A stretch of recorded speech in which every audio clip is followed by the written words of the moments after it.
Welcome to the Broken City Podcast, episode Uno. How do you say one in French? Alright, so this is a podcast about life, music, art, stuff, whatever we feel like. There's 4 people here, in case you're not seeing the video. Over here on the bass, we got... Literally. Mike Jackson. Mike Jackson, also known as Jackson Percussion, also known as Michael. My name is Gannin, Arnold. Yeah. Woo. Yeah. Golf clap. He's my partner in crime in Broken City, the producer-songwriter part of Broken City. There's lots of little parts. We'll get into that. I'm Adam Watts. To my left is the amazing I am iRussi. singer-songwriter. She is iRussi. iRussi. Really are. Feels Welcome. good. Welcome. First guest ever. Nice. Yay. Glad to be here. Resident guest. It feels nice. I feel like there's less pressure, Then if you were what? like having to run something. He was part of it. So quick little intro, how we all know each other. It's a crazy web. Mike and I go back to when I was 14 years old. Wow. That's when I met you. Dang. Mike was, at the time, also pretty young, 20, 19 at that point. Oh god, what year was that? 90? 90, 91, yeah. 91. Yeah, I was 2. You were was 2? Oh my gosh. So yeah, You're our youth market. I met you because I was in... I was at Michigan. 3. Oh, Sorry. you're 3? I don't know. I'm not sure. Wow. I was born in 89. You covered the gamut. So anyways, I was a young drummer and I went to Mission Viejo High School and joined the drumline. That's the reason I went to Mission Viejo. Like I lived in this one street in Mission Viejo where you could choose from 3 different high schools.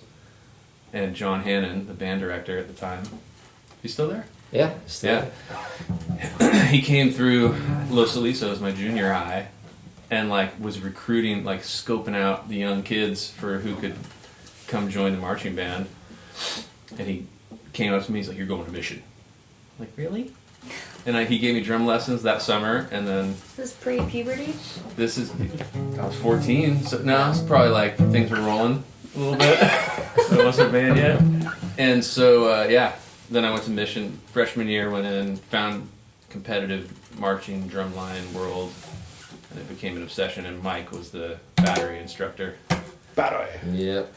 You will play a paradiddle! Percussion director. Percussion It just director. sounds better. What's a battery Yes. instructor? What did you say? It's a Batteries percussion and director. drums. The Oh. drums. Battery. Yeah, percussion director is more understandable to the outside Oh, world. yeah, it is. Yeah. Do you get that? I understand that one. I'm gonna come across really not smart in the first part of this podcast. Sorry, keep going. I'm right with you there. No. Yeah. So Adam was a prodigy kid, for sure. So how long after you met Mike did you meet Gannin, right? So, I grew up kind of like under that world of like the drumline world. Mike was in a band called Sound and Fury. We're gonna talk about that. Cat's now. out of the bag. like, I like love what that kind of band. music? Yeah. Like raging metal? No, I wish. Oh, I'd be proud of jazz? that. It's like more progressive rock, right? Yeah, a prog rock band. It was actually I wrote a lot of the material that we played, and it was there was like this, at least in my head, there was very little difference between writing a song for my band as opposed to writing composing a piece for the percussion ensemble, and which is, if you try to picture that, like you're creating a composition for a percussion ensemble and transfer that to pop instruments. Whoa. Yeah, so that's very inaccessible music. I never knew that was the approach. You know what's funny Yeah. about this? You talked about this once, but there was a song you had called The Letter that actually was subconsciously inspired a song on my first record, The Noise Inside, called Critical Condition. Oh, interesting. You know the one, right? Yeah, yeah. Obviously. When you heard it, you had to have been like, I've heard that before. Because the groove, it's I basically... never realized the connection there. But Like, yeah. I didn't either Lawsuit until going on here. until the song was done, and I was like, oh crap. What's that? So there's gonna be a lawsuit going on here Yeah, or what? don't sue me. Can you copyright rhythms? But it was that, Yep.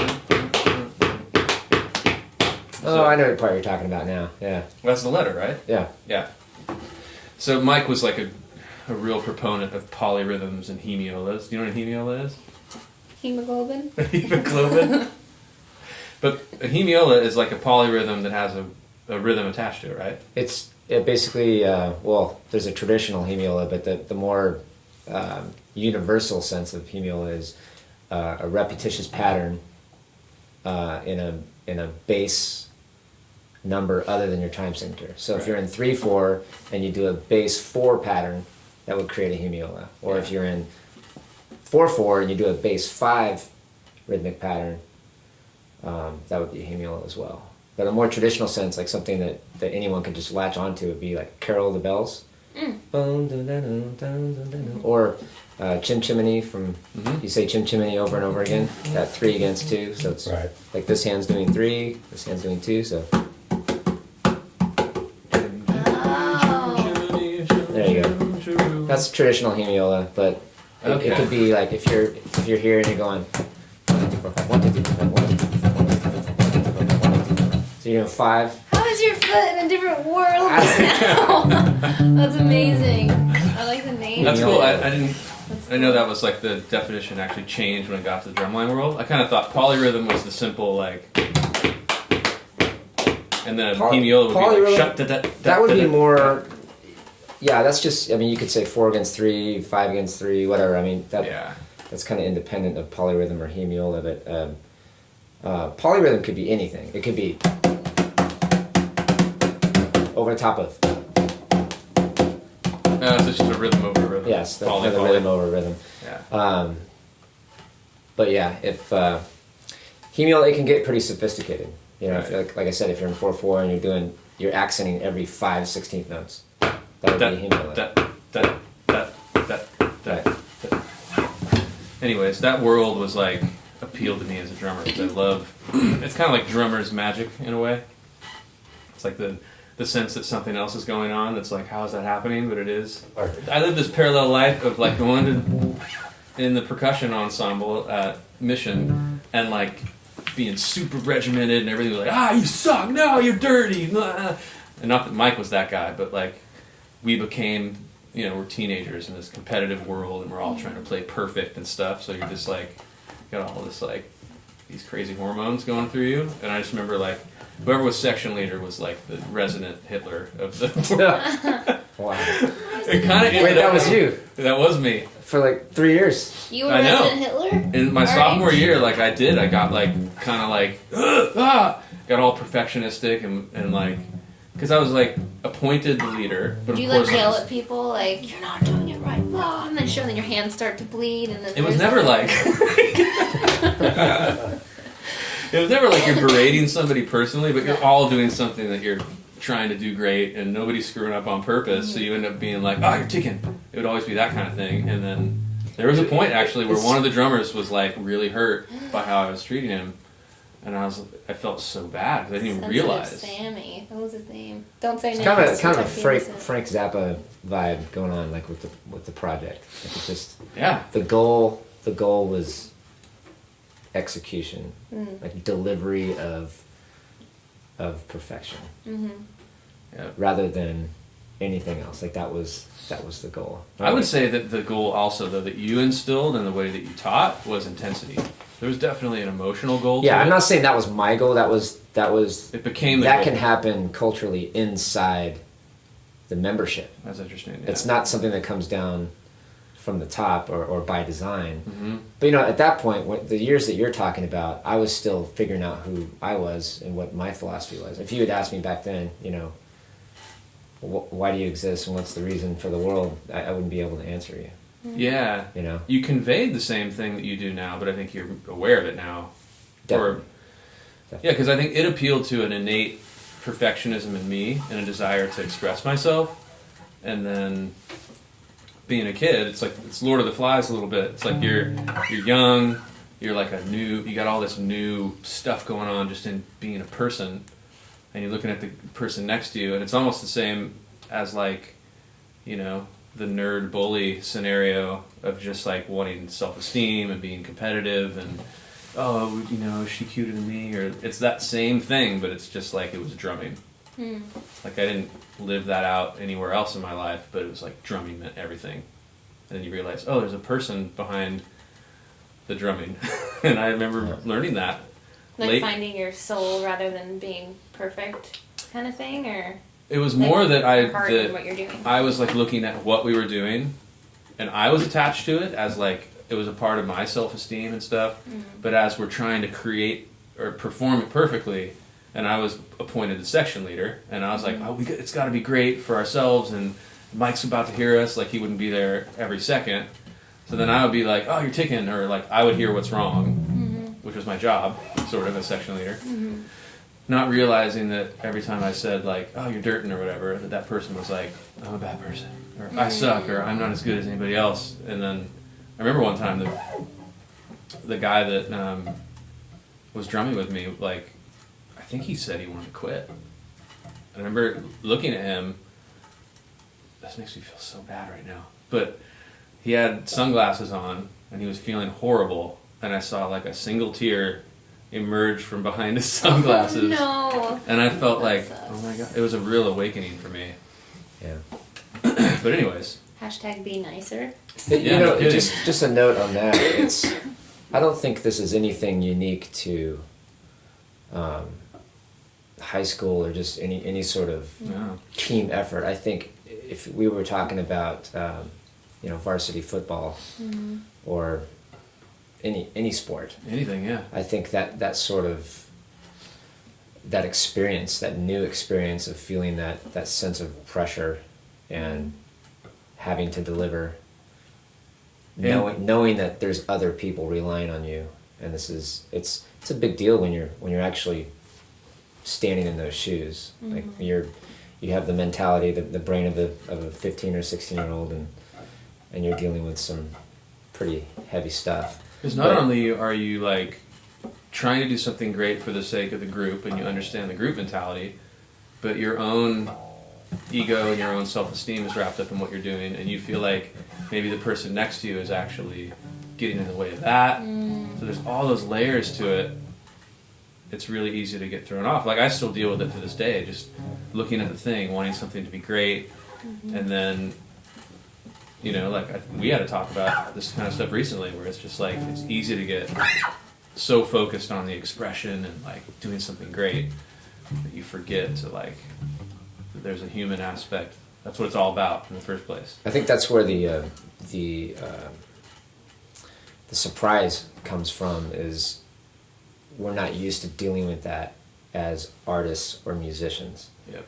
And we're not brought up in that culture. So in that respect, it was something brand new to experience. And the culture of like competition? Yeah.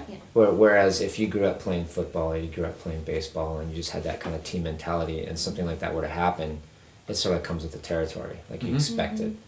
And for, like in the case of Mission Viejo, it got really intense really quickly. And it had a bunch of young, passionate artists running the program who weren't necessarily good at managing the psychology of the kids or ourselves. I mean, like, speaking from myself, like it's just in the last, I would say, 10 years, I've been able to wrap my head around, like, what have I been doing with my life?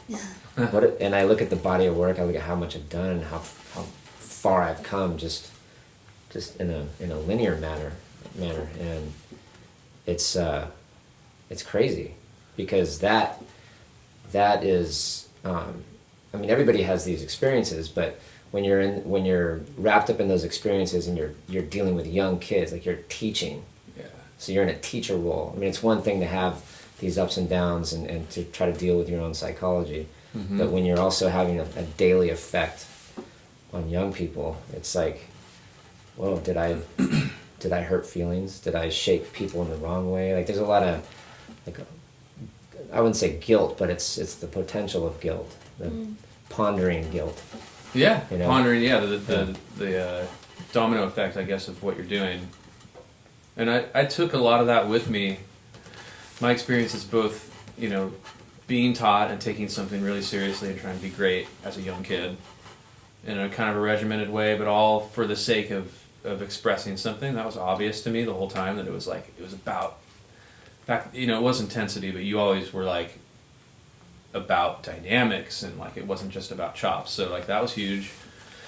And when I became a producer, like, it's funny that role reversed in a completely different way when I did a lot of work for Disney, and there I was, like, in a sort of, in a producer role, but there was a lot of times when people come in and they need to have their hand held through a scenario where they're learning something new, and you're being sensitive because they're like, there's nothing more sensitive to singing in front of a microphone, especially when you're like not 100% sure of what you're singing, or maybe I've done a lot of first sessions with singers and stuff that are people who are actors and singers, and it's like, it's intense. Those early experiences definitely shaped how, the empathy factor in production and like just working with other artists. Because there's nobody more sensitive than I am, and yet there's nobody who can forget about the human side when they're focused on the technical like me. So like I've been in both shoes, and it's like, it's definitely a struggle. I think that's like just your connection to Me and iRussi, yeah. That's a perfect example, I think, of maybe that early connection that we had. Mm-hmm. As far as trying to say the right things, nurture, don't bash somebody over the head looking for a performance. I think it's the same with like any great Hollywood director, like just knowing, let the actors act, give them the freedom to explore the character and come up with some sense of truth out of the performance. Try to capture that.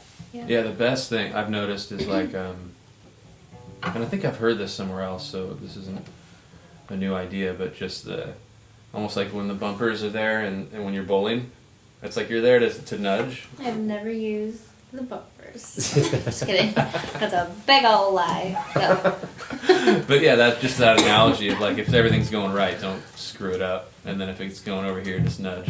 Yeah. Like what? So we'll start over here because we met later. So back to the history lesson. Keep getting thrown off, but like, Gannin brings. I want everybody listening to kind of know what were who you they're doing in listening to. 1991? I don't remember. Think harder. I remember for you. You guys are recording. Well, I was out of high school. I was working as a waitress at a cocktail bar.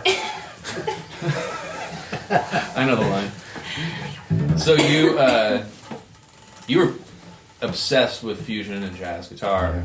at least when I met you. I was living the parallel lives of being in the regimented drum corps style thing, and then wanting, trying to be a great drum set player, and those things were feeding each other. But then I had a drum teacher on the side who I think you recommended for me, right? Did you know Evan Stone? I knew Evan Stone, but I can't remember I think how it I was came in you. contact with him. I think you're the one that led me to him. So I went and took lessons from him. I don't think so. Really? I think I met him after.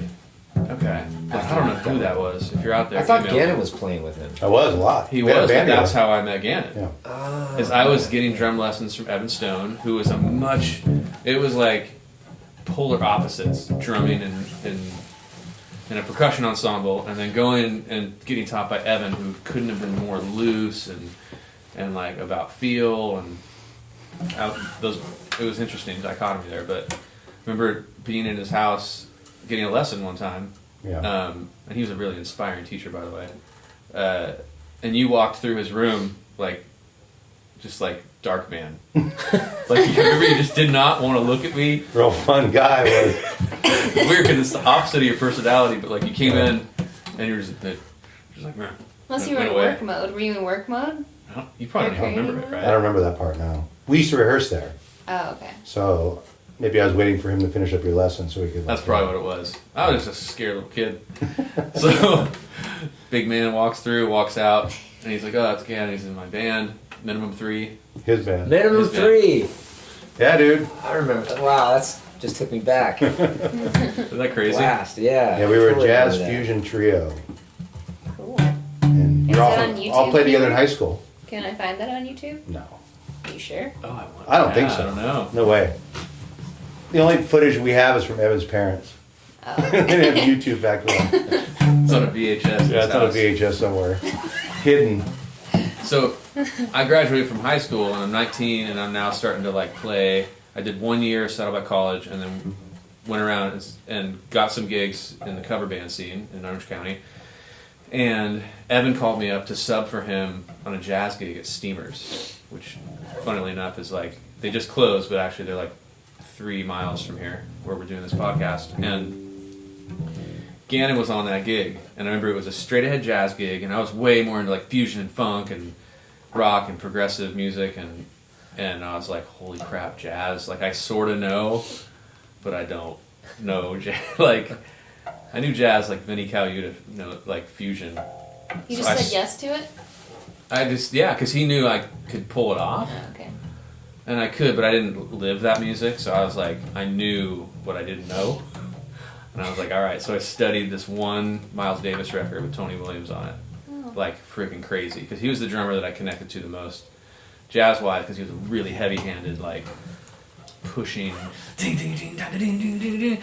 And I came into the gig with like practicing that, having to reverse my mentality, because like funk and the music that I was into was like kick and snare was like where you anchor it, and jazz is like ride cymbal. So it's like turning your life upside down as a drummer, to be all about the ride. And so I did that, and I came in, and like after the first set, you said, yeah man, I like it. It's kind of, you have like a Tony Williams thing. And I was like, It worked. I fooled him. It worked. And I took it as like a half compliment. I'm like, I want to be me. But you're right, I did do that. Because remember, I just kept going, ding, ding, ding, ding, ding, ding, ding, blah, blah, blah, ding, ding, ding, blah, ding, ding, doing all those triplety things. So, do you remember that night? No. You don't? No. How could you? You were just another drummer. Well, I'm trying to figure out. He just goes, no. No, I don't. I cannot remember that gig for the life of me right now. Do you remember? Okay, so let me help you remember. Okay. Lay down. Well, what happened was we started talking about like where we live. We found out we live Right, like a remember mile all from that. each other. But I don't remember playing. You were like, you're like, oh, so you like record? I'm like, yeah, I record my drums and I write these instrumental songs and stuff. And you were like, oh, cool, I have this thing. I like write pop music. I'm doing this record. Yeah. And you're like, it'd be cool to connect and do, maybe you could record some drums. Right. And that's how it all started. What happened to me is I was playing with Minimum 3 a lot, so it was like jazz fusion. We were playing local stuff here in California, like the Coach House, and we'd open up for all these big jazz acts and stuff. And then one day, because I grew up on classic rock, and I was born in the '70s, so we both, all of us really, come from that era, except for you. You're not part of that. But you know what the 70s But you know are. what it sounds You know like. the 70s are. Yes. But yeah, so I grew up listening to classic rock, and all that kind of stuff. So went to that phase, went to the jazz phase, and then I listened to this guy, Todd Rundgren. And it just, for some reason, when I heard his record, I like flipped out and go, I want to be a singer-songwriter, like I want to be that guy. So I started writing music, and I started like trying to come up with stuff like that, which couldn't have been any more out of step with the 90s. Like I was so like retro, like Todd Rundgren was like a 70s artist, Yeah. 80s, 70s, 80s. So, and then that's when we hooked up, because he had this 4-track recorder, and he was making these killing. The Fostex. Yeah, but the drums sounded awesome. Yep. So I was like, dude, that is good. I was So- obsessed my whole time through high school. I had one little mixing board, But it sounded amazing. a MIDI verb. Like you had it together. So I was like, well, this is perfect timing. Because I'm like doing all this kind of like popish stuff. I was into Seal too, and I mean, we had similar influences. Yeah, I like Sting Tears and for Fears, Gabriel. and Sting. Gabriel Ball. Duncan Shake. Gabriel. Who? Sorry. You I glommed onto your word and just said what you said. It's like a mix. It was kind of a fun magic time, because I was making this CD, and it was like during a time when you didn't care about anything having to do with commerciality. Those were the days. Like you weren't worried about that stuff. You were just, I was living with my parents. So I'm Yeah. like paying rent. So I'm like, I'm making a record, Yeah. Yeah. And it's like, but it was really freeing artistically, because you didn't have to worry about the economics of making a record. You weren't picking singles. You weren't worrying about any of this stuff. It's like today you worry about. You're like this. A lot of people are obsessed with how you get that stuff happening. But Yeah, the only economics were I need $1,000 to print 1,000 CDs, and Yeah. I've made it in my own. Or a girlfriend. Or a girlfriend. Or exactly. Yeah. It's make a record or have a girlfriend. That too. but that was a great experience, because we made that record together. Yep. And you couldn't making a CD was a commitment, like you were just saying. It was expensive. It was like $1,000 to make it, make the artwork and all that stuff. My dad was a graphic artist, so he helped me with it. I remember that. But all that artwork I Did you like cut it if you with could only those see things? it. You know The do you know what I'm cutting? talking What's that? about? Like the cutting board. Do you like do it all yourself? I think he. No, you ordered. No, it. no, he did a graphic. He did on computers. Nice. But I know what you're talking about. Yeah. Our But it was- first record, we had to cut like 700 pieces of paper and slide them into. Oh, the so you were doing plastic it like- things. Oh, that's old. we had a school. company do it. It was Oh. disc makers. That's cool. Oh, though. yeah. They're still Personal around. connection to your Yeah. media. Yeah. But it was great. I did that in Bulkhead. That was a fun experience, though. I mean, like Yeah. looking back on that time, it's like I'll never have that again. You know what's funny too is that It's pretty that cool. period in music was pretty special. I don't think we're far enough away from it yet to quite look at it. I mean, we look at Kurt Cobain, and I guess when somebody dies and they're part of a big period of music, you look at it. But I think the mid '90s were really special in their own way because it's like you still had Soundgarden and those bands that came out of Seattle rolling, but then there was this whole influx of like singer-songwriters and Sheryl Crow and Sean Colvin and Paula Cole, Alanis Morissette. Alanis Yeah. Morissette. Then you had the Britpop invasion again, Oasis and Blur. There's a lot of There's a lot of different singer-songwriters. stuff happening at the same time. I think that's why it kind of felt like being a singer-songwriter, however you wanted to do it, was fine because there was rock ones, Yeah. really like acoustic-y ones. There was like the alternative country of Sheryl Crow, You and could get away with Sting a was lot. still viable Yeah. in that world of pop then. And now he's doing like loot records and whatever the heck he wants because he's Sting. Yeah.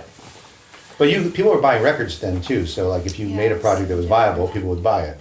They couldn't just steal it or watch it on YouTube, so it had that Or effect too. Spotify. Or Spotify. True. But we were talking about jumping subjects here, but we were talking about that as well. Like today's music, though, in a way, is just as cool in the sense that there's no specific genre. Yeah. Like in the '90s and the '80s, '70s, it was all genre based. Yeah. Like when I was growing up in 7th and 8th grade, it was like you were a metalhead, or you were a new romantic, or you were like like they had very segregated points of views. Yeah. He had a leather jacket or an eyes You're wide listening, shirt. you're listening to Haircut 100 Duran Duran, or you're listening to Why'd you point Motley at me? Crue and Ozzy. I didn't listen to that stuff. Yeah, you did. I did. But I also had the Motley Crue tape. I did too. Too Fast for Love, man. Tape. I But had a today Bob you don't have Carlisle that. Butterfly Kisses tape. You had It's really what? hard to say. Bob Carlisle Butterfly Kisses. Oh my gosh, that song! I don't I know used that to, song. used to play that on my what's it called? I saw a guy sing it live The one thing, a boombox. time. Boombox. Box. Ghetto Blaster. Wait, did I have one of those? Yeah. Oh, and during the 80s, you also had that music too, which guys would bring their cardboard out and they'd Oh, break yeah, dance the to like cardboard. early hip hop. Yeah. So you had that segregation too. So you had like the hip hop guys who were like the early version of that, and then you have the new wave stuff and then the rock stuff. I was just listening to "Dumb Girl" by Run DMC And that was last like- night, showing my wife. Like, what is this? Dumb girl, dumb, Yeah. dumb. But that was mind blowing because they had done a song with Aerosmith. Remember that? And they Yeah. did Walk This Way. Yeah. Walk This Way, and it was like that was the first fusion of rock and hip hop. Yeah, it's a Yeah. huge deal. That was Rick Rubin, Yeah. right? Yeah, Yeah, produced that. totally. But today I think it's just as exciting because you're not, I mean, it's harder to sell music and it's hard to get music like heard because there's so much of it being made. But it's also exciting in the sense is that you can pave a path, there's a way to get through somehow. Oh, the internet has changed everything monumentally Yeah. in mostly good ways, and then more than a few ways it's made it kind of harder to Oh, yeah. Monetize to it. think your way through how you're gonna work it all out. I mean, just Well, the I business has been turned on its head. I think that makes it all the more important that what you do means something. Right. That it's truthful and that there's a authenticity, a genuine, nothing contrived. Yeah, because no matter how, I mean, technology has changed like drastically, but human beings are the same. They respond to the same stuff. Just There's just so much more happening all the time than there used to be. So it's like, Right. It's hard to keep the grab- attention span. yeah, to grab the attention, like you said, it has Right. to be believable, and well, not even believable, it has to be true.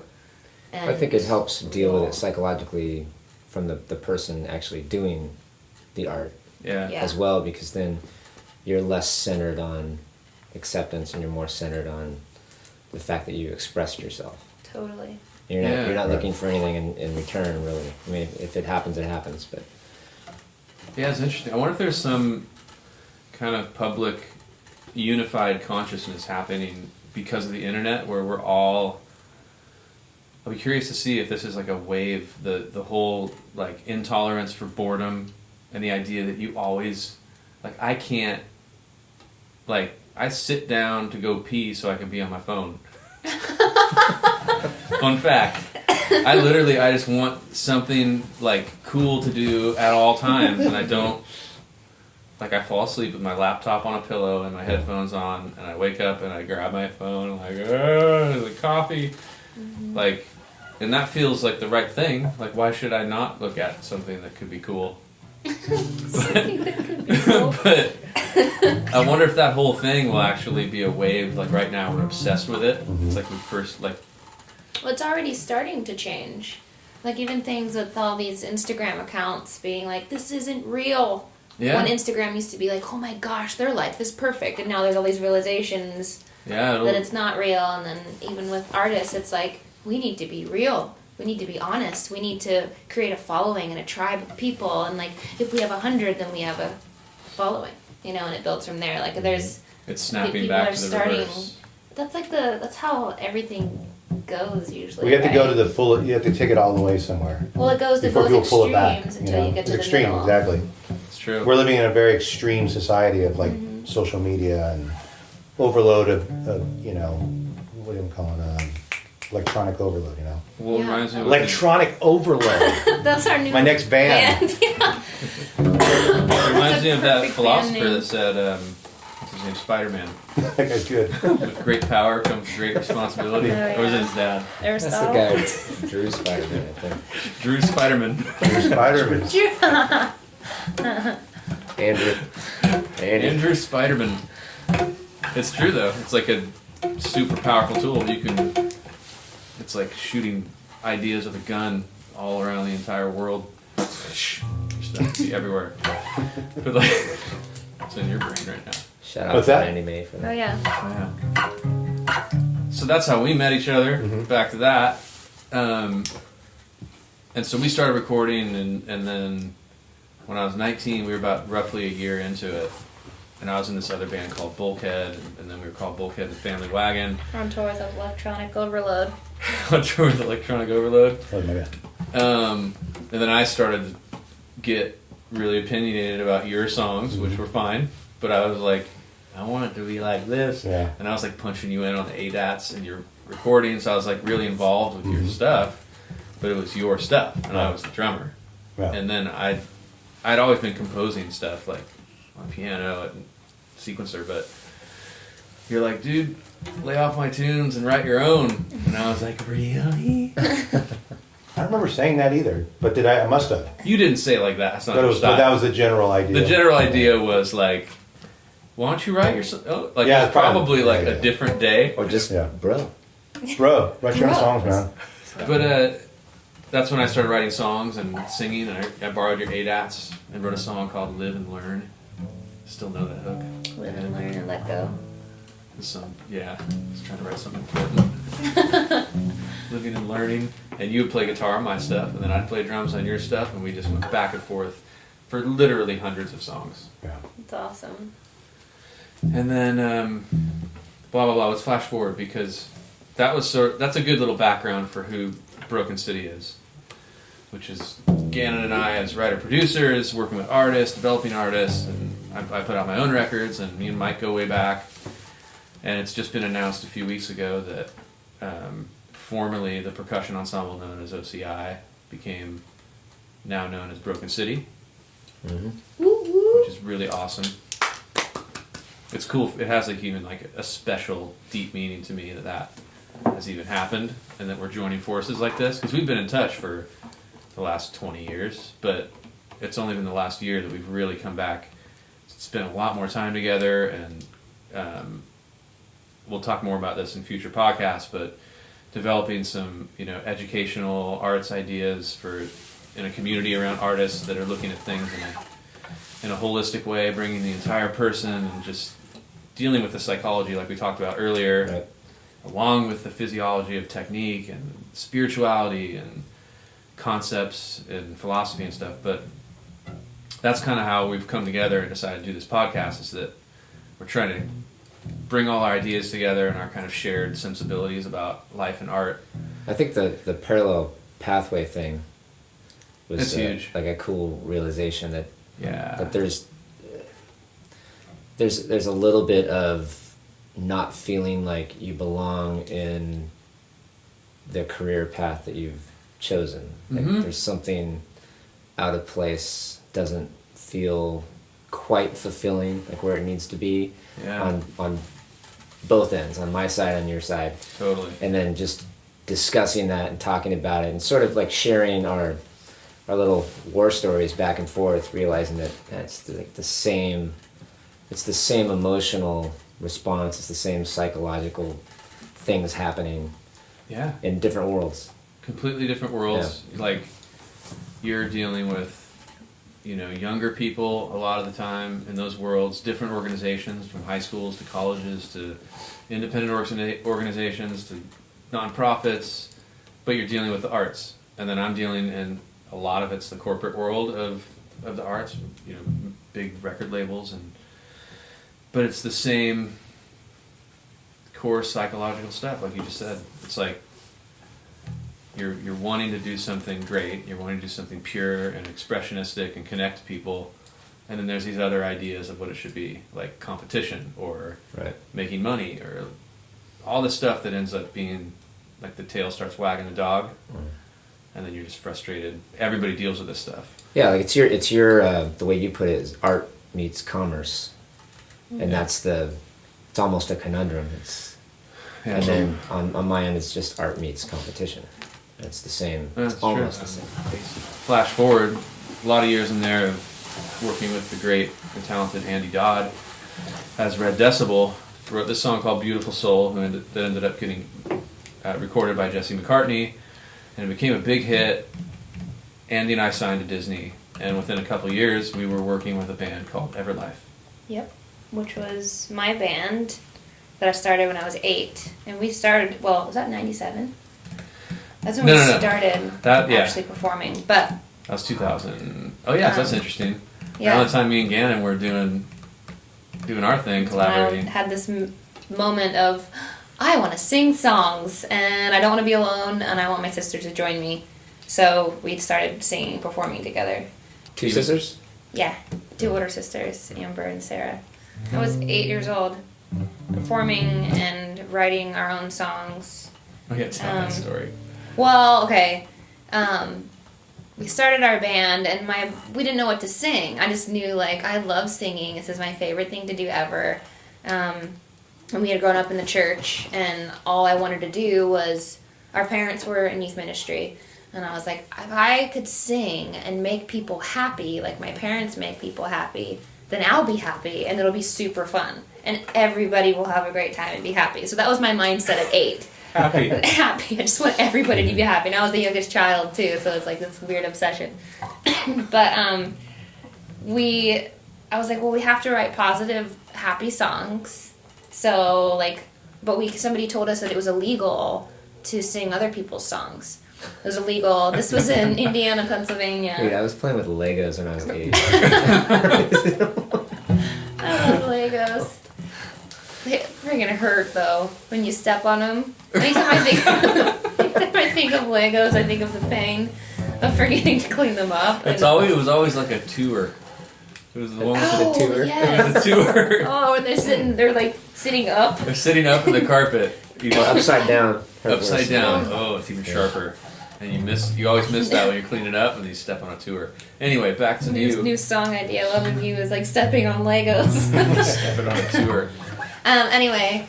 So that started when you were 8, which is in like 97. 8 told us it was illegal to sing other people's songs, so we started writing.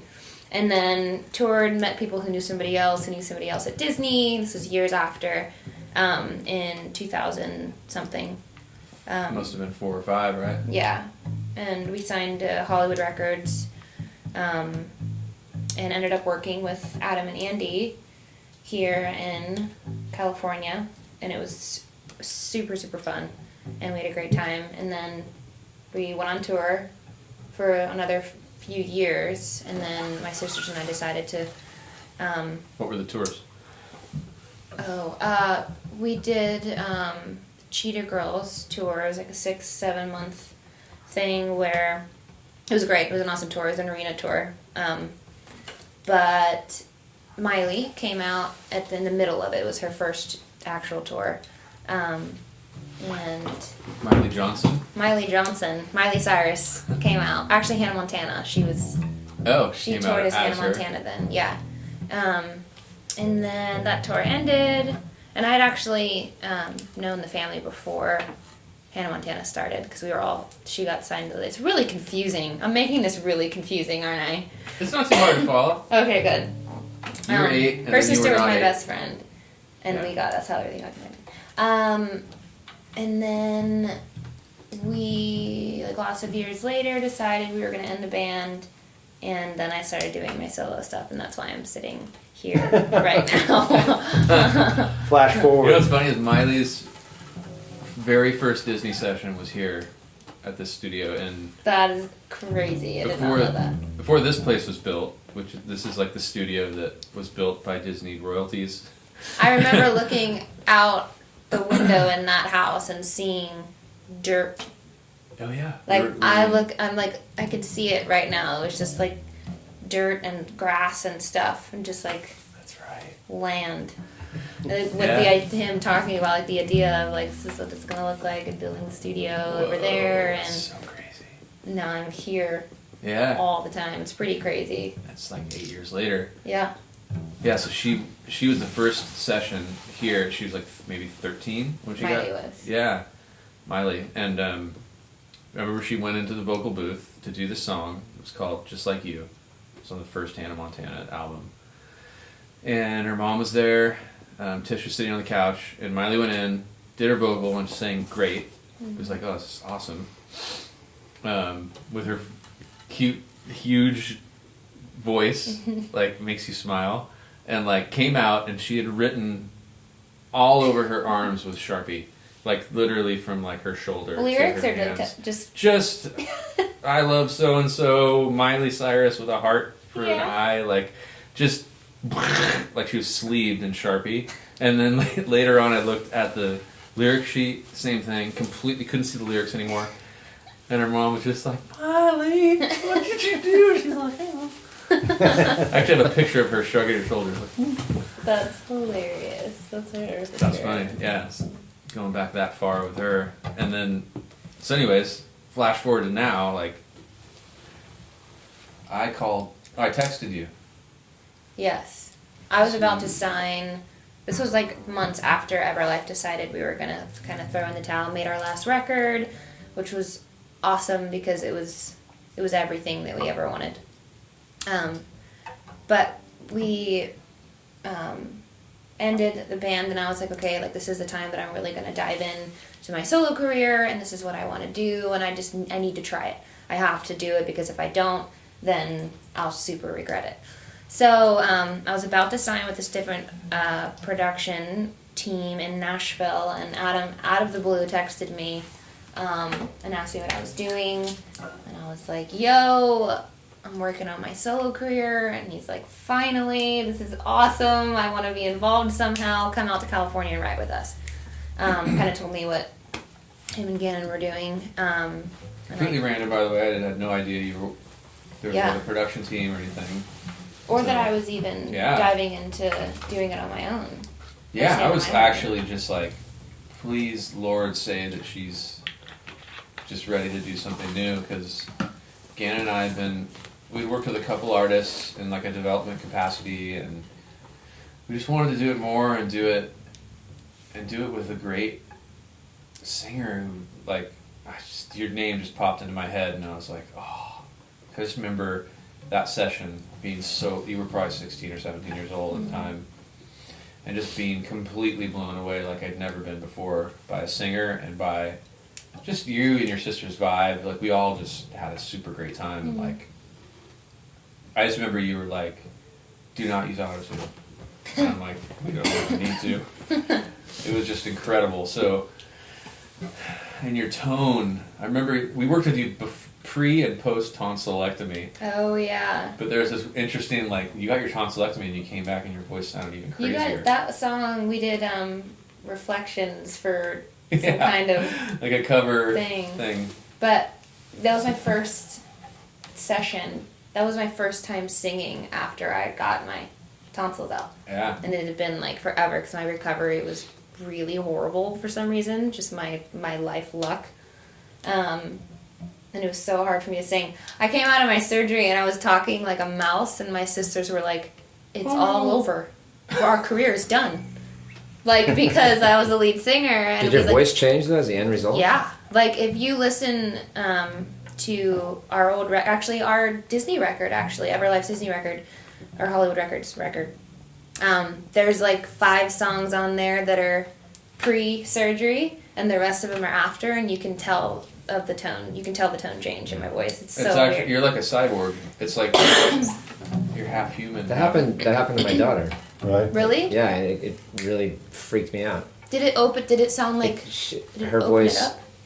I can't remember obviously her old voice, but it was so her, and then she got her tonsils out, and then completely different voice. Like, Wow. Were they and like trying to the- relate that voice to the Same to person. the person it's That's a weird trick. fascinating. Yeah. That's like changing Happens, man. the body out on a guitar. But she was a kid, so I Guitar. was just you were an adult obviously when that happened, right? Late teens? 17 No? Yeah. or 18. Right, it was, yeah. I was 18. Yeah, I was just It wondering. actually enhanced. I like my voice, listening to it way better. I had a lot of insecurities about my tone before because it just sounded super closed and kind of froggish to me, and I would have, this was just my own insecurities, but I would have to constantly fight against sounding that way.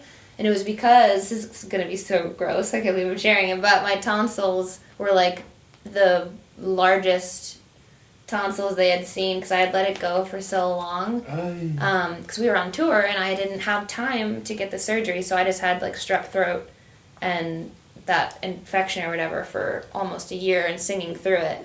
It's like they were so enlarged and infected that it, like when we recorded it, It's like I don't know If how to you're singing explain through a it. little straw, probably. Yeah, It's and I had to tiny like little fight it, and I had to like instrument. change things in my voice, and like if I couldn't hear on stage, my tone would change. It was so weird, but I'm Whoa. so happy that they're gone. I like the way that I sound a lot better. Yeah, you showed me an early recording in Nashville, and I was Weird. like, whoa. I could hear the you in it. Yeah. No question, but it was definitely like. And really, probably your real voice was more like it is now anyway, because you were so swollen Yeah. all the time, like just If you chronically want to change your swollen. voice, get your tonsils out. Yeah, it's like a boob job for your throat. What? That's Soundbite. funny. We'll delete that later. Kind of. But yeah, but there's definitely there's an insane timbral harmonic quality to your voice that blows my mind. Like Thank you. that's like one of the things. I pay you to say those things. Just kidding. It's good money. A Pay whole me a dollar. Chuck E. Cheese token. Is that what that was? No, I don't know what Oh. that is, but it's definitely big money. I have this weird. I got lunch today. He's like, "What you want?" He's like, he gave me that. He's like, "It's gold." I was gonna bite on it to see if it was. Aren't you supposed to bite on gold to see if it's real? That's almost not even metal. It's like tin foil. Tin foil. Tin. Tin foil. Pass it around. You're really So- militant about the difference between an E and an I in a word. Well, you said okay. Say pen. Pen. Sounds like a pin. It sounds like you're saying pin. It's all Same the thing. same. People say milk or milk. You can figure it out in the context Milk. of what I'm saying. Milk. It's that friggin' guy that said it. I was just about to just really describe how amazing your voice I is. started to get uncomfortable. Yeah, that's good. I Maybe I should wanna play the talk theme about- song again. Right. Yeah, you should. Gannon, help us out here. Anyway, so we started working together a lot. And I came here, and Gannon was like, he hated me. He couldn't stand me. You're boring. I walked in the door, and Gannon said, "Nope." Not this one, Adam kept saying yes, so I was like, all right. but I had to give him the Chuck E. Cheese token. We brought you in, we dealt with it. Yeah. Now we have a good body of work. We do. It's all that matters. A relationship is just, Yeah. We hate each other. Behind the scenes doesn't matter. It's what gets put in the EP that matters. That's true. Now you're the Hitler of this game. No, none of that is true. No. We're going to have an EP up soon, though. We are. Oh, yeah. We have lots of amazing 4 songs for the masses. Yep. We've recorded over 30 since that time. That was like 2 years ago? Mm-hmm. You were still on the Miley tour. Oh, yeah. Explain a little bit about that. So this is the in-between... The in-between life of Everlife and iRussi times. We had I don't remember what, Everlife was on a break because we weren't on tour. We had just finished our Europe run that we booked ourselves, and we were super exhausted. It was awesome, but we were just dead tired. Then we came home, and then 3 days later I was like, oh my god, this is not, I can't stay home. Like, I love touring, I love traveling. And Miley's manager, Jason Morey, had called me and was like, yo, there's a show happening. Our backup singer is pregnant. She's unable to fly for the show. It's in Madrid, I believe. And this was like in a week. He's like, just come out, play the show, and you'll come home. It's only like a 10-day trip or something. So I had to learn I don't remember, 20 songs or something in 4 days. And the harmonies to 20 songs, not just the song. Learning the song, the entirety of the songs. I knew some of them, but all the parts. So the backup singer, she's the sweetest person. She took the time while super miserable and pregnant to she sang her parts, or they recorded her parts, but she was sitting on a couch at a rehearsal, recording her parts for me so they could send them to me to learn them. Oh, that's nice. And I woke up and fell asleep to it just playing for 3 days in my head, and then on the 4th day I started to sing to it, because subconsciously you start to memorize things, but if you really dive into, or for me at least, if I dive into it right away, that much that you have to fill your brain with. Anyway, I memorized it subconsciously and then started rehearsing it, and then I only missed one word in the entire show. Whoa, great! And that's I was crazy. Yes. But anyway, I did that show, and what tour was that? What album for her? Can't Be Tamed. Okay. It was for Can't Be Tamed, and then that was 5.5 years ago, and I've stayed ever since with her and that team. And what's crazy is what? I was gonna say, how did it feel to go from fronting Everlife as the lead singer, touring arenas, that's what, 75 to 15,000 people, 7,500, Yes, huge places, owning the crowd. You're the focal point. You always did the harmonies and arranged all the vocals in Everlife. So you had that background vocal experience, but obviously you're used to being the lead singer. Mm-hmm. So was that weird on the what was it like to be Well, background? I thought that it was just going to be that one show. So I had always, when we were on a break, and then my sisters and I were on breaks, I would never take any kind of backup singing job, because I was I don't really want to do it. But I loved Miley, and I loved her family, and the whole team of people that toured with her, her crew and her band, they were my family, because we had toured with them before Hannah Montana. So I knew all the people, and I was this is going to be fine. It's going to be weird, and it's probably going to be hard, but I'm going to be comfortable, and I'm going to be around people that, I don't know, that are cool, and that I know. I know where I'm going.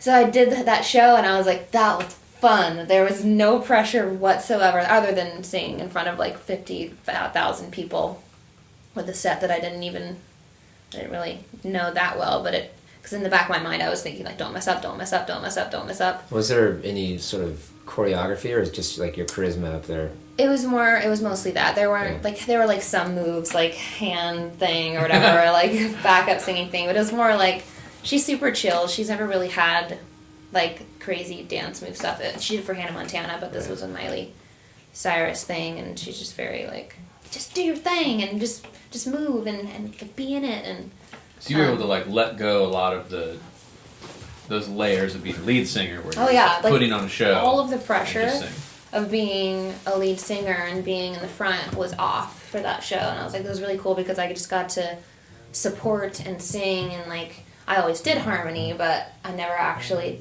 really did it behind somebody, and it was super fun. And then it got hard after I started like doing it more, and then I'm like, well, crap, like, oh. Hard like you miss it, or hard? Hard like I miss being the front person, which I think would happen with anybody that is in the front. And then I started loving it again. Like I always went up and down with it because it's like, well, this is awesome. Like this is an incredible job. Love the people. I'm making money. I get to sing and friggin' travel the world doing everything that I love. Yeah, there's something about being part of a group again, like being the bass player, the drummer, or just somebody in the band.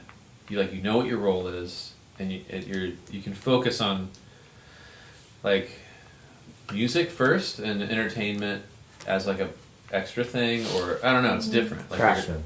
Yeah, you can focus on the craftsman side, bring as much art to it as possible. And there's something really cool about knowing what that is and being able to go up there and like, bam.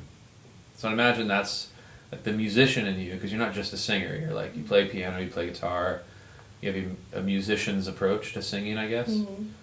I had something similar to that. And for me, it felt like a recharge, like a time to just take a break. When you toured? No, this is in teaching and composing, and being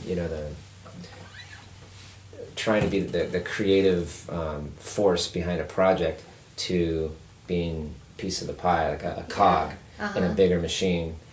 And I did it for 5 years, like 4.5 years, and it really allowed me to just kind of reset, recharge. And then when I came out of that situation, I felt ready to go. Yeah. Creatively. Yeah, that's interesting. Yeah. That definitely was what I would call that period of time, because once we, I know we're kind of jumping ahead, but you did those tours, and when we talked, it was like, you had tried doing your solo thing for a while.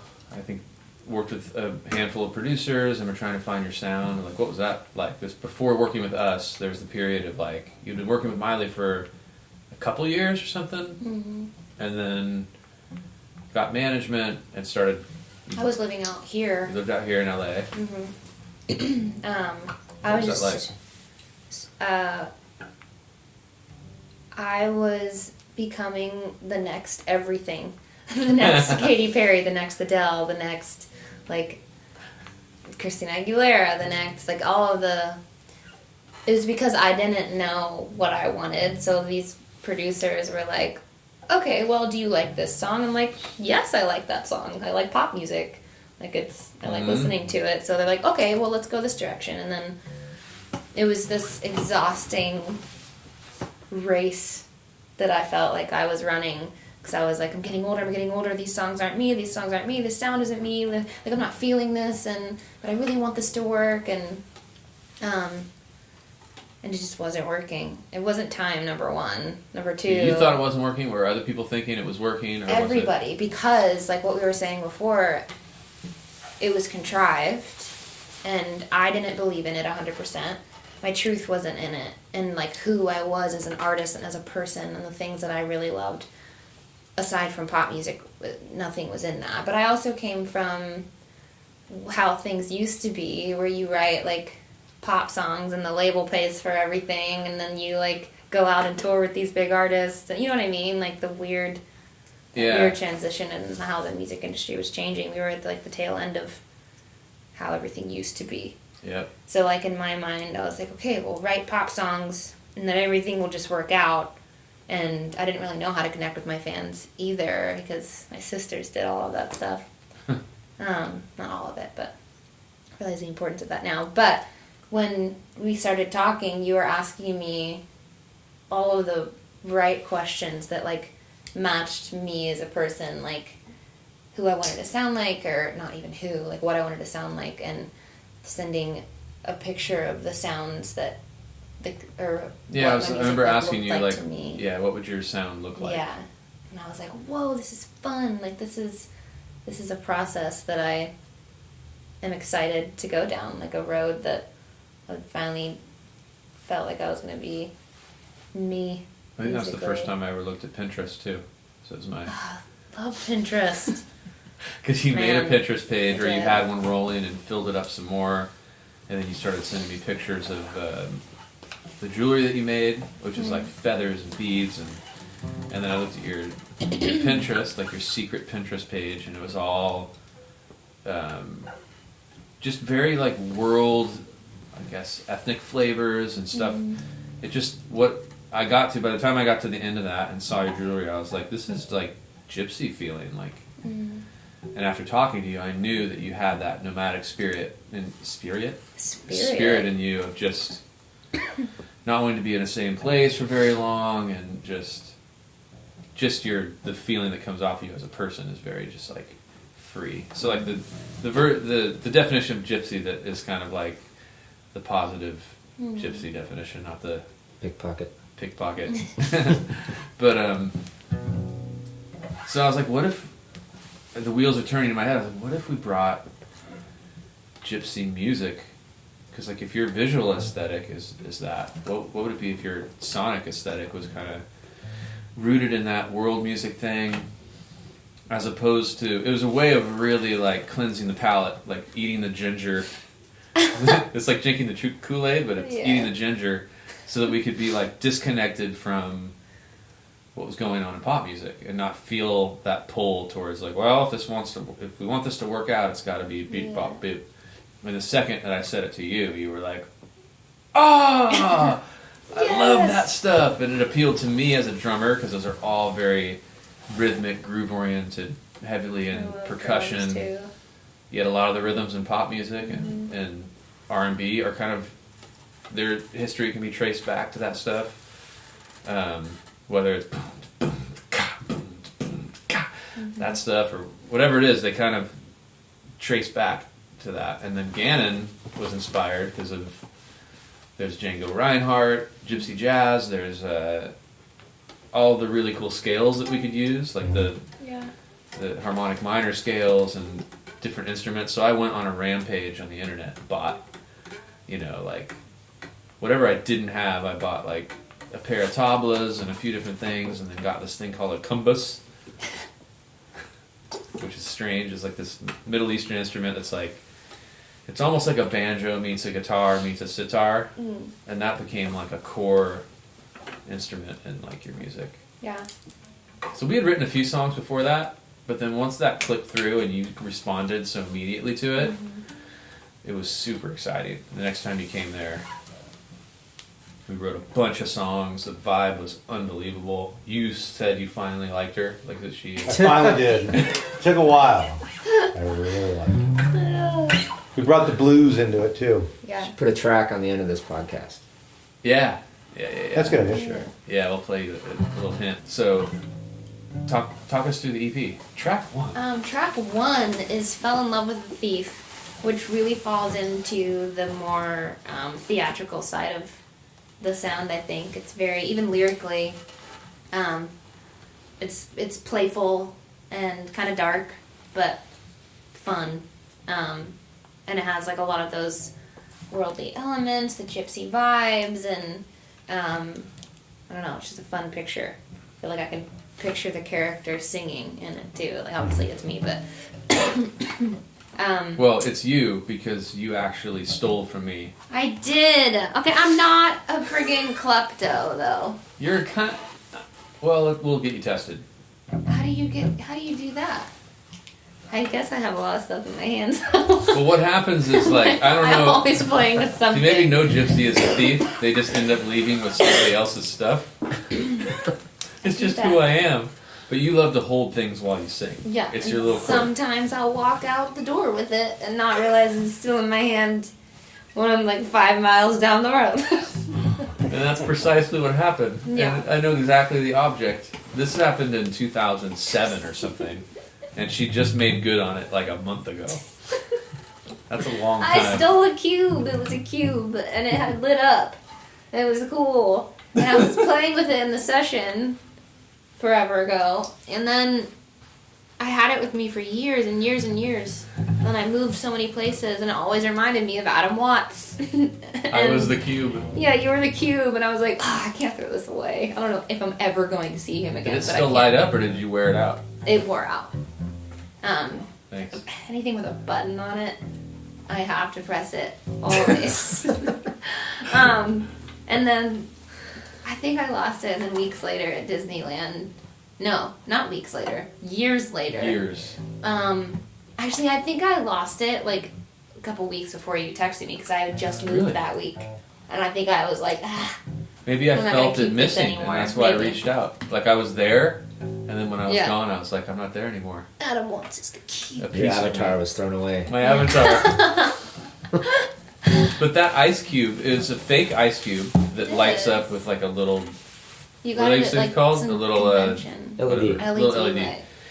But it changed colors. But it was the ice cube at the Pop Awards when we won a Pop Award for Beautiful Soul at the ASCAP Pop Awards, and it had it written on there. And I was like, I wouldn't normally keep little things like that, but I was like, oh, this is a cool. It's like in our glasses, and I brought it home, and she.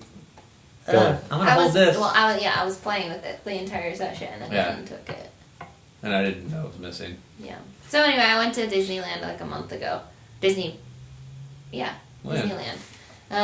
And there, I got a drink, and there was an ice cube that was lighting up, and I looked at my cup. I was like, this is exactly like the one I stole. So So you stole that one. The circle. technically, I It's bought it. I complete. bought it because it came with my drink. Though they didn't have like return ice cube here bins, like. That's true. Like with the 3D glasses. So he has one now.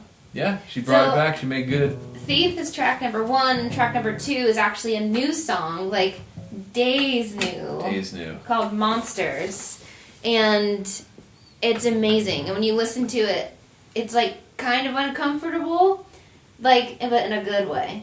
And it kind of like lyrically breaks up the EP because it's. Have you heard it? I have not. You haven't listened yet? I have the email, the unopened email. I've been traveling. You've been trying. Good. I'm glad because if I didn't hear from you, I'm like, what? Is this a dud? and We don't know it. No, it is That's not. good. So It's really I will listen cool. tonight, I promise. that'll be the song that we preview at the end of this podcast. So look, Yes. you'll hear this. But Monsters songs start all kinds of different ways for us because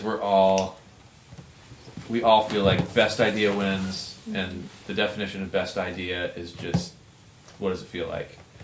This So- idea had been in Gannin's pocket for months too, right? Yeah. For months. You had the idea and we loved the melody, and then it just randomly, I walked in like 2 days ago and you guys were working on it. Yeah. And it was like, oh my gosh, this is so cool. I can always remember it. That's how Yeah. you know, like it's Totally. actually worth keeping. Yeah. Because You like guys are making me sometimes feel real bad right now. For that? not listening. I wish I had listened to it. Way Oh, to but go, you'll Mike. hear it tonight. I can't wait. Dude, it's Yay, I'm we're- so excited to hear what you think. I'm proud of that one. Though. I think that one came out really good. So good. It was cool. Like, Gannon's been on this stint where, like, I wake up at, like, we both wake up really early for some reason. Yeah, I don't Maybe- want to. You But I don't do. want to, but you do. And I come out to the studio and, like, spend from 6:30 to 7 o'clock until you get here around 10:30, just doing, whether I'm writing or just call it casting lines. I'm just, like, Texting me, waking me texting up. you, waking you up. Yeah, just going nuts in here with my Storyville coffee, hashtag Storyville. Not a And sponsor of the Not a show. sponsor yet. So we'll edit that out.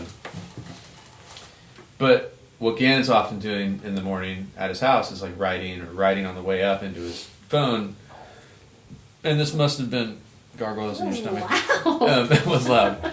Her stomach growled. So you brought this song up maybe 5 months ago. It's Yeah, been a long time. And played me like it was like a 4-bar little phrase that you had, the title and a couple lines. It's like, dude, that's awesome. And you're singing it all low. There's monsters. And I'm like, dude, iRussi. I got excited. Showed you. You loved it. We started developing it a tiny bit, but then like it wasn't the day we were working on something else, but it just kept coming back to our minds. And the other day I was like, today just feels like the Monsters' Day. I've even sang that melody in, like, when I was home in Nashville, randomly, if somebody said something about Monsters, or I like remembered it. And I hadn't even heard it that often, or that much. I just did that one. Anyway, it's really cool, and we figured out the lyrical vibe of it, and it's like, it's stories, it's people's stories, and like, we all have our crap, and like, I don't know, I don't even want to explain it. I You'll want hear people it. to listen to it. But it's super and hear good. it. I'm really excited about it. Especially, I want to hear Mike's reaction. Track number 3. But I love that idea because we didn't have, real quick on Monsters, it's a cool one for all of us because we're all friends and like we're all aware of the little like, everybody has their personal demons, whether it's like dealing with anxiety or depression or stress or just life circumstances, and like those are our monsters. Like, and so we wanted to paint pictures of just tell those kind of stories with that metaphor. And the chorus too, like there's so many times where there's monsters around you and you're feeling attacked, and like you're blaming everything else for your problems. When like the last part of the chorus is there's monsters, wait, what is it? It's my blood that they bleed. There's monsters in the room tonight, and every one of them look like me. And it's that realization of like, I need to look inside of myself here, and it's me. They're me. Like this is something internally happening inside myself, and then you go back outside of yourself in the verses to a girl on the streets struggling, and then to a man that has lost his mind and completely forgot who he used to be, like whether he was a veteran or like, I don't know, a pastor or somebody. Like you want to know the story so bad. Then it goes back into the chorus where you're like you're thrown into their mind thinking the same thing, and the bridge is like this horrible ride that you want to get off of, but kind of accepting your fears at the end of it. Like, my fears become my friends. Like they make you stronger and they push you forward, and you know, it's really cool. Track number 3 is called "It Only Hurts When I'm Awake," which is kind of self-explanatory. About any kind of loss or heartache or heartbreak or. And what's the 4th song? Fourth song is the title track, "Honey Cloud." It's fun.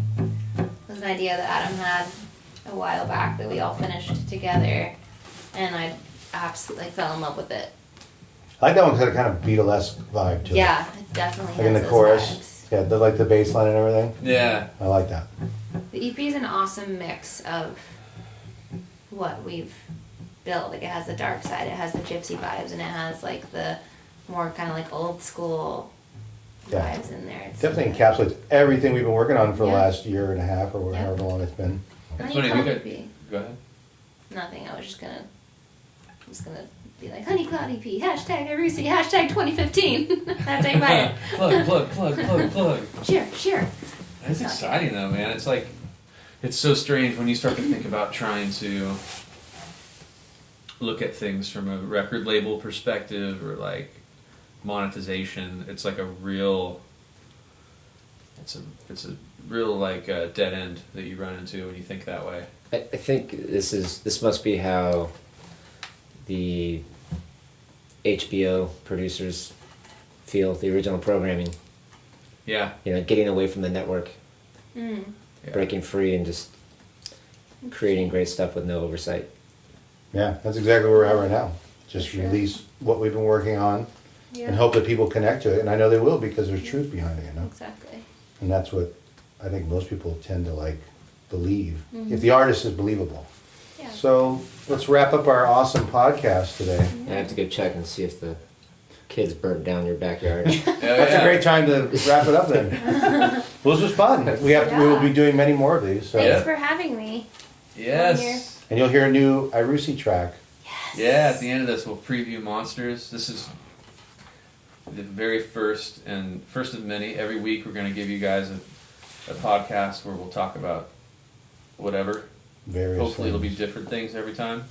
No, we'll just talk about our biographical information. When I was 10. Awesome. Yes. Should I play our song out? Yes. I don't remember There's no way you remember it. There we go. Ready?